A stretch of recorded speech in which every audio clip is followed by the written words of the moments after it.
انتوا عارفين ان نوى البلح طلع ما بيترميش؟ انا بجد هتجنن من ساعه ما شفنا الفيديو ده. بيقولك ان انت ممكن تشرب قهوه من غير قهوه. هتجيب بس نوى البلح تحمصه وتطحنه وكده بقى عندك قهوه. وعشان احنا بنحتاج نشرب قهوه كل يوم في رمضان، متهيألي ان ده الوقت المناسب ان احنا نعمل وصفه زي دي، لان كده احنا هنشرب قهوه من غير كافيين ومش هنسهر. فهنطلع كل نوى البلح ونفضل بقى نطلع كل النوى ونشيل البلح.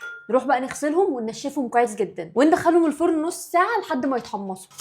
وكده بعد ما حمصناهم تحسوا انها عامله فعلا زي حبوب القهوه. وعشان نطحنها لسه جايبين المطحنه دي من تيمو وهنجربها معاكم لاول مره، هل هتطحن نوى البلح ده ولا لا. اول ما وصلت اتصدمت من حجمها، لان انا كنت فاكراها اصغر من كده. شكلها بيقول ان هي قويه جدا فعلا وحجمها كبير قوي. ونحط بقى نوى البلح، نقفلها بقى عامله زي حله الضغط عشان تتقفل باحكام وكويس جدا. اللحظه الحاسمه. ايه ده؟ شكل البن، الريحه دي صدمه. وملمسه ملمس البن. بص ده كأنه بن ناعم قوي.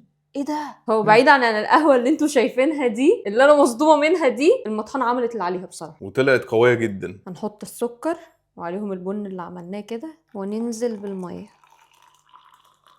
انا حاسه ان انا عامله كوبايتين شاي، لونها محمر شويه عن القهوه العاديه، مع ان لونها هنا نفس القهوه العاديه جدا. اللحظه الحاسمه، عايزه اشم. طيب هي الريحه قهوه؟